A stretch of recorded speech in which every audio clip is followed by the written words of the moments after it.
Hello students, welcome back to my channel English Education with our study. আজকে আমি তোমাদের phrase and clause শেখাবো যে ফ্রেজ কাকে বলে, ক্লজ কাকে বলে আর ফ্রেজের কটা ভাগ আছে সেটা আজকে শেখাবো। আর আমার পরের ভিডিওতে আমি তোমাদের ক্লজ কাকে বলে, ক্লজের কটা ভাগ আছে সেটা আমি তোমাদের শেখাবো। আর এই ফ্রেজ আর ক্লজ আমি টোটাল 3টে পার্ট করব। আজকে আমরা ফার্স্ট পার্টটা করব। तो आज मैं आप लोगों को समझाऊंगा कि फ्रेज किसे कहते हैं और ये कितने प्रकार का है। ओके, तो चलो शुरू करा जाक। तो देखो फ्रेज एंड क्लॉज এখানে লেখা আছে ইন দা মর্নিং, এখানে লেখা আছে অন দা ওয়াল। এখানে একটা জিনিস তোমরা দেখো যে এটা আছে ইন, এটা একটা ওয়ার্ড আই এন ইন, দুটো লেটার দিয়ে লেখা আছে আই এন ইন, এটা একটা ওয়ার্ড। তারপরে আছে টি এইচ ই দা, এখানে 3টে লেটার আছে। এখানে আছে মর্নিং, এখানে আছে 3 4 5 6 7, টোটাল 7টা ওয়ার্ড আছে। প্রথম ওয়ার্ডটা ইন মানে দুটো লেটার দিয়ে একটা ওয়ার্ড হলো, সেকেন্ডটা 3টা দিয়ে একটা ওয়ার্ড হলো দা, থার্ডটা হলো মর্নিং 7টা লেটার দিয়ে। তাহলে একটা লেটার এটা একটা ওয়ার্ডের পার্ট, বুঝা গেল? প্রথমে আছে ইন, তাহলে দুটো লেটার আছে, তাহলে দুটো যে লেটার সেটা ইন ওয়ার্ডের একটা পার্ট। সেকেন্ডটা দেখো টি এইচ ই দা, এটা 3টে লেটার আছে, তারপরে 7টা লেটার আছে। তাহলে একটা লেটার একটা ওয়ার্ডের পার্ট। আর এই যে ওয়ার্ডগুলো আছে এই 3টে ওয়ার্ড, আর এখানেও 3টে ওয়ার্ড আছে, এই 3টে ওয়ার্ড কিন্তু একটা ফ্রেজের পার্ট, বুঝা গেল? এই 3টে ওয়ার্ড একটা ফ্রেজের পার্ট। তাহলে এক বা দুই বা তার বেশি ওয়ার্ড আমরা যখন একটা ইউনিটের কাজ করে 2 বা তার বেশি ওয়ার্ড, তখন সেটাকে আমরা ফ্রেজ বলি, বুঝা গেল? এবার আমি देखिए यहां जो है क्या लिखा है इन, आई एन इन, मतलब ये 2 लेटर देके ये वर्ड बना है, यहां 3 लेटर देके वर्ड बना है, यहां 7 लेटर देके वर्ड बना है।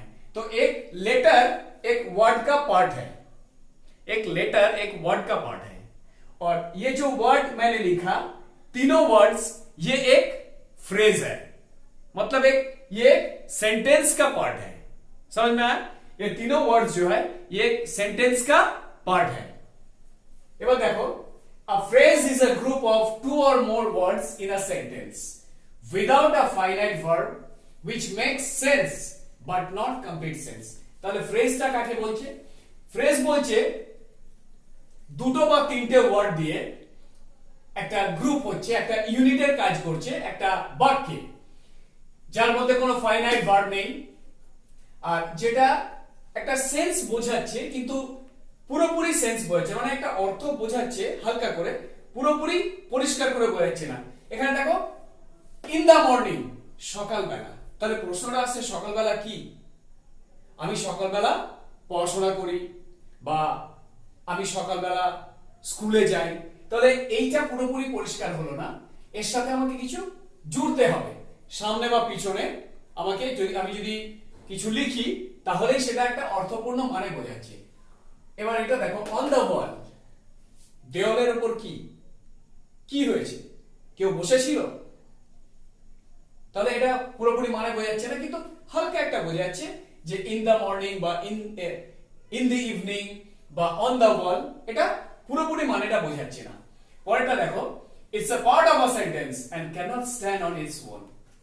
এটা একটা সেন্টেন্সের অংশ, একটা পার্ট, আর and can't stand on its own মানে এই কথা মানেটা কি? যে নিজে থেকে কোনো পুরোপুরি একটা অর্থ বোঝায় না, এর সামনে বা পিছনে আমি যদি আরো কিছু ওয়ার্ড জুড়ি তাহলে হয়তো সেটা একটা অর্থপূর্ণ মানে বোঝাবে। It does not have a subject or a predicate. তাহলে একটা সেন্টেন্স মানে আমরা জানি দুভাগে ভাগ করা যায়, যে সাবজেক্ট আর সাবজেক্টের সম্বন্ধে যেটা বলা হয় বা সাবজেক্ট যেটা যে কাজটা করে সেটাকে বলা হয় প্রেডিকেট। তাহলে এখানে কোনো সাবজেক্টও থাকে না, প্রেডিকেটও থাকে না। ইট provides more information about subject or whatever the sentence is speaking. Subject যেটা বলছে বা সাবজেক্ট যেটা করছে বা সেন্টেন্সে আরো যেগুলো বলা হচ্ছে তার সাথে এটা একটা অ্যাডিশনাল একটা মিনিং দিয়ে দেয়, একটা মানে বোঝায়। তবে দেখিए a phrase is a group of two or more words in a sentence without a finite verb which makes sense but not complete sense। Phrase है दो या दो से ज्यादा शब्द एक यूनिट की तरह काम करते हैं एक वाक्य में, जिसमें कोई फाइनाइट वर्ब नहीं रहता है और जिसका पूरा एक कंप्लीट मीनिंग नहीं होता है, ठीक है, कोई अर्थ नहीं समझाता है, वो दो या तीन वर्ड उससे हल्का सा हम लोग समझते हैं कि ये क्या कहना चाहते हैं थोड़ा सा, लेकिन पूरा एक अर्थ नहीं समझाता है। It's a part of a sentence and can not stand on its own. और ये जो है ये वाक्य का एक अंश है और ये मतलब पूरा पूरी कोई खुद से मतलब कोई मीनिंग नहीं समझाता है, इसके आगे कुछ लिखना पड़ता या इसके पीछे कुछ लिखना पड़ता, इसके बाद ही ये कंप्लीट एक मीनिंग समझाता है। It provides more information about subject or whatever the sentence is.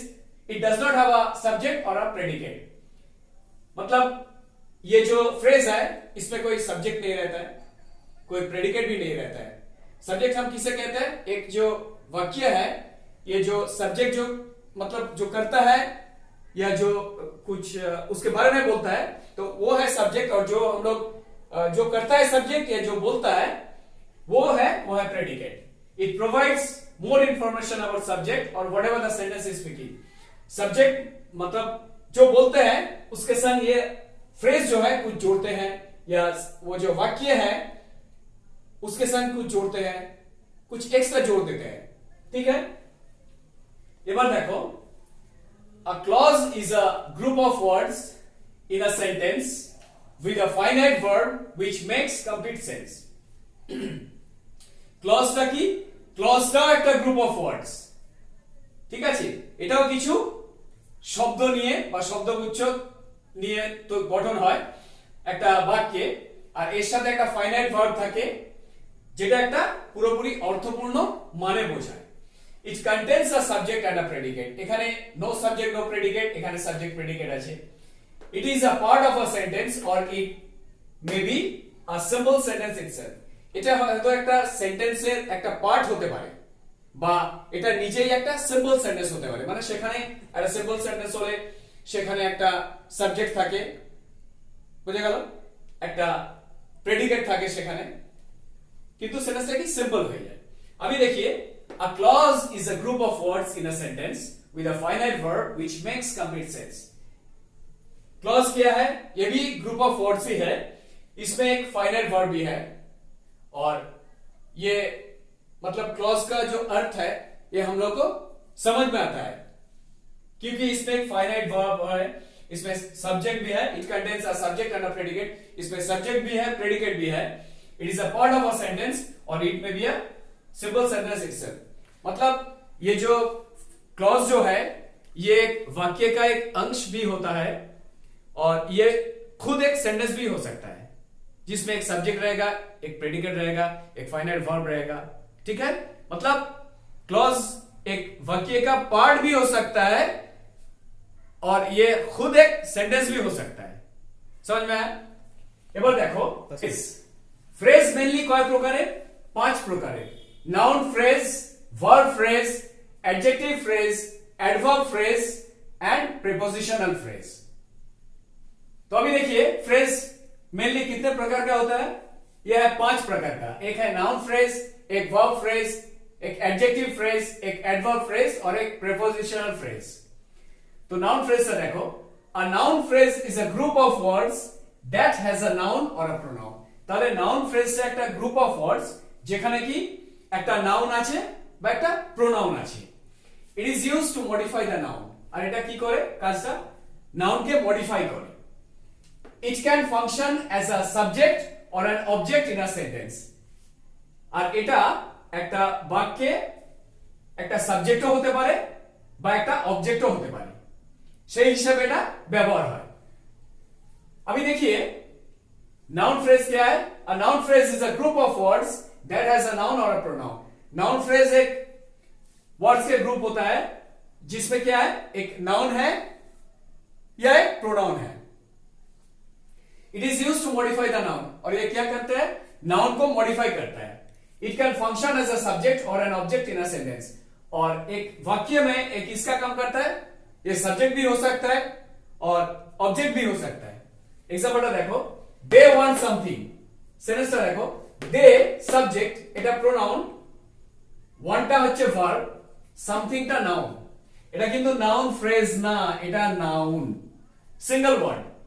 এবার আমি এখানে লিখেছি they want to go home, তাহলে দেটা সাবজেক্ট, এটা প্রোনাউন, ওয়ান্টটা ভার্ব, টু গো হোম আমরা জেনেছি এখানে এটা কি আছে, ইনফিনিটিভ, টু গো হোম। তাহলে এই টু গো হোম পুরোটাই হয়ে গেল noun phrase, object of the verb. এই ভার্ব, এটা ভার্ব, আর এটা হয়ে গেল অবজেক্ট অফ দ্য ভার্ব। এবার দেখো, আর এখানে একটা ওয়ার্ড ছিল, এখানে হয়ে গেল গ্রুপ অফ ওয়ার্ডস, মানে টু গো হোম এটা একটা এই বাক্যে একটা ইউনিটের কাজ করলো একসাথে। এবার দেখো, my sister's friend had come to visit her, তাহলে এখানে এই বাক্যটায় নাউন ফ্রেজটা সাবজেক্টের কাজ করছে, বোঝা গেল?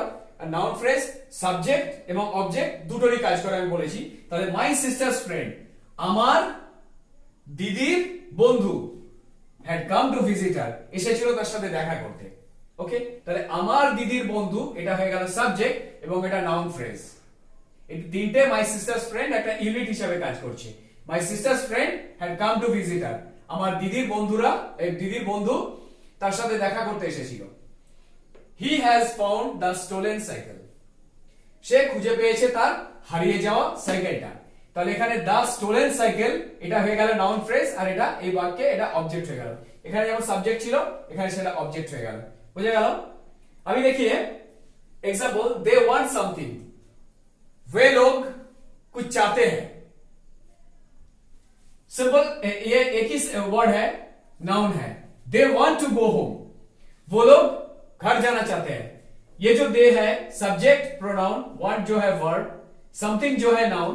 यहां क्या है, दे सब्जेक्ट प्रोनाउन, वांट वर्ब, लेकिन टू गो होम ये पूरा एक यूनिट की तरह काम कर रहे हैं। ये है नाउन फ्रेज, और ये क्या है, object of the word want. ठीक है, ये वाला एग्जांपल देखिए, my sister's friend had come to visit her, मेरी दीदी की सहेली आई थी उसे मिलने। तो मेरी दीदी की सहेली जो है, ये पूरा तीन जो वर्ड है यही है नाउन फ्रेज, ये एक यूनिट की तरह काम कर रहा है इस वाक्य में। और ये क्या काम कर रहा है, इधर सब्जेक्ट की तरह काम कर रहा है। ये सब्जेक्ट है, ये नाउन फ्रेज है। और ये जो सेंटेंस है, he has found the stolen cycle, यहां था सब्जेक्ट नाउन फ्रेज, ये यहां जो है ऑब्जेक्ट नाउन फ्रेज। उन्होंने ढूंढ लिया अपनी खोई हुई साइकिल, तो यहां जो है द स्टोलन साइकिल, ये है नाउन फ्रेज, और ये वाक्य में ये ऑब्जेक्ट का काम कर रहा है। ठीक है, এবার দ্বিতীয়টা দেখো, verb phrase. A verb phrase can be used just like a verb, আর একটা ভার্ব ফ্রেজ কি করে, এটা ভার্বেরই কাজ করে। It consist of a main verb and an auxiliary verb, আর এর মধ্যে কি থাকে, একটা মেন ভার্ব থাকে আর একটা অক্সিলিয়ারি ভার্ব বা হেল্পিং ভার্ব থাকে, বুঝা গেল? Example, he has been crying continuously, বাক্যটা কি, প্রেজেন্ট পারফেক্ট কন্টিনিউয়াস টেন্সে, has been crying, তাহলে ক্রাইংটা এখানে মেন ভার্ব, has beenটা হয়ে গেল অক্সিলিয়ারি ভার্ব বা হেল্পিং ভার্ব, আর has been cryingটা পুরো হয়ে গেল ভার্ব ফ্রেজ, বুঝা গেল? এই এক্সাম্পলটা দেখো, he has finished his work, সে তার কাজটা শেষ করে ফেলেছে। তাহলে finished হয়ে গেল মেইন ভার্ব, has টা হয়ে গেল অক্সিলিয়ারি ভার্ব বা হেল্পিং ভার্ব, আর has finished টা হয়ে গেল ভার্ব ফ্রেজ। अभी देखिए वर्ब फ्रेज क्या है, a verb phrase can be used just like a verb। verb phrase जो है ये एक verb की तरह ही काम करता है। it consists of a main verb and an auxiliary verb, और इसमें ये जो verb phrase है उसमें क्या रहता है, एक मेन वर्ब रहता है और एक ऑक्सिलियरी वर्ब या हेल्पिंग वर्ब है। ठीक है, अब एग्जांपल देखिए, he has been crying continuously, sentence जो है, ये जो वाक्य जो है, ये है प्रेजेंट परफेक्ट कंटिन्यूअस टेंस। ठीक है, वो मतलब कंटिन्यूअसली रो रहे हैं, तो ये जो क्राइंग जो है ये है मेन वर्ब और इसको हेल्प जो कर रहा है हैज बीन, ये हैज बीन जो है ये ऑक्सिलियरी वर्ब या हेल्पिंग वर्ब है और हैज बीन क्राइंग जो है पूरा ये है वर्ब फ्रेज, ठीक है। Number 2, he has finished his work, वो अपना काम खत्म कर चुके हैं। यह जो फिनिश्ड है यह है मेन वर्ब, हैज जो है ऑक्सिलियरी वर्ब बा हेल्पिंग वर्ब और ये जो हैज फिनिश्ड जो है यह है वर्ब फ्रेज, ठीक है, समझ में आया। एक बार देखो adjective phrase, an adjective phrase is a group of words that does the work of an adjective. Adjective ফ্রেজটা হচ্ছে একটা গ্রুপ অফ ওয়ার্ডস মানে শব্দগুচ্ছ যেটা কি করে একটা অ্যাডজেক্টিভ বা বিশেষণেরই কাজ করে। It modifies noun or a pronoun in a sentence, আর এটা একটা বাক্যে একটা নাউন আর একটা প্রোনাউনকে মডিফাই করে, এটাই তার কাজ। এবার দেখো আমি এখানে কিছু অ্যাডজেক্টিভস লিখে দিয়েছি আর এটা অ্যাডজেক্টিভ ফ্রেজ হলে কি হবে সেটা আমি এখানে লিখে দিয়েছি। অ্যাডজেক্টিভস, আ হোয়াইট এলিফ্যান্ট, একটা সাদা হাতি, an elephant with a white skin। যদি তোমাদের সেন্টেন্সে দেওয়া থাকে যে a white elephant, এটাকে চেঞ্জ করে অ্যাডজেক্টিভ ফ্রেজ করতে হবে, তাহলে এই জায়গায় তোমরা লিখবে an elephant with a white skin। a blank page, সাদা কাগজ, a page with no writing on it। the Indian flag, the flag of India। a wealthy man, a man of great wealth। a kind man, a man with a kindly nature। a stone house, a house built of stone। এবার এখানে আমি অ্যাডজেক্টিভও লিখেছি, ওটা change করে কিভাবে adjective phrase হয় সেটাও লিখে দিয়েছি। দেখো he is an intelligent man, সে একজন বুদ্ধিমান লোক, তাহলে এটা intelligent adjective. He is a man with intelligence, adjective phrase এখানে আছে, ইন্টেলিজেন্ট নেই, okay. Number 2, I like to see a smiling face, মানে একটা হাসি মুখ আমি দেখতে চাই, আমি একটা হাসি মুখ পছন্দ করি দেখতে, সেটা লিখেছি I like to see a face with a smile on it। তাহলে স্মাইলিং ফেস টা adjective, a face with a smile on it এটা হয়ে গেল adjective phrase. He is a wise man, সে একজন বিজ্ঞ মানে জ্ঞানীগুণী মানুষ। He is a man of wisdom, adjective phrase। अभी देखिए adjective phrase किसे कहते हैं? an adjective phrase is a group of words that does the work of an adjective। adjective phrase जो है वो भी है एक group of words जो एक adjective विशेषण का काम करता है। it modifies noun or a pronoun in a sentence। एक वाक्य में ये क्या करता है? ये noun या pronoun को modify करता है। यहां मैंने कुछ adjectives लिख दिया और ये एडजेक्टिव कैसे कन्वर्ट हो जाता है एडजेक्टिव फ्रेज में, ये मैंने यहां लिख दिया, देखिए a white elephant, an elephant with a white skin, a blank page, a page with no writing on it, the Indian flag, the flag of India, a wealthy man, a man of great wealth, a kind man, a man with a kindly nature, a stone house, a house built of stone। अभी देखिए या मैंने एक sentence में adjective मैंने लिखा और उसे चेंज करके मैं एडजेक्टिव फ्रेज भी लिख दिया। He is an intelligent man, वो एक बुद्धिमान इंसान है। He is a man with intelligence, he is an intelligent man, intelligent adjective है, ये चेंज होने, ये अगर एडजेक्टिव में कन्वर्ट करूं तो क्या होगा? He is a man with intelligence. I like to see a smiling face, I like to see a face with a smile on it। he is a wise man, यहां smiling face adjective है और a face with a smile on it adjective phrase क्या है? नहीं है। he is a wise man, wise adjective।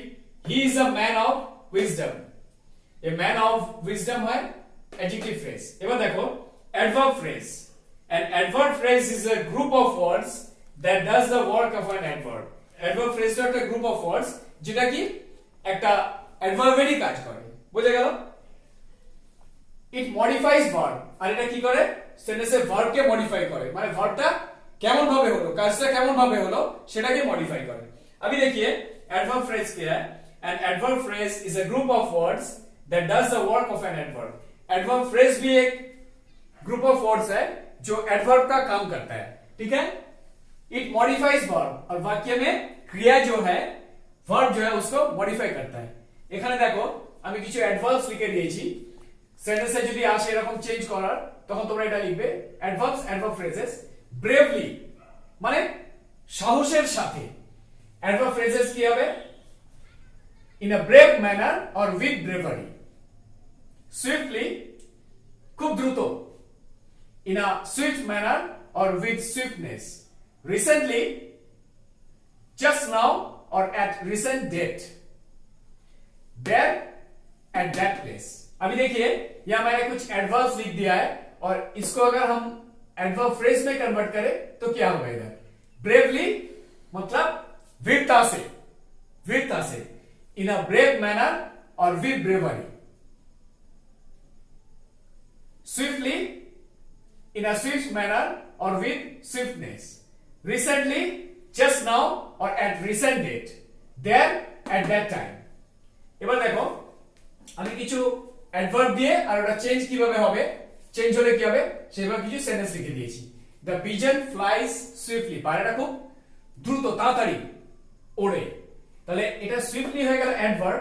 The pigeon flies with swiftness, এটা হয়ে গেল অ্যাডভার্ব ফ্রেজ।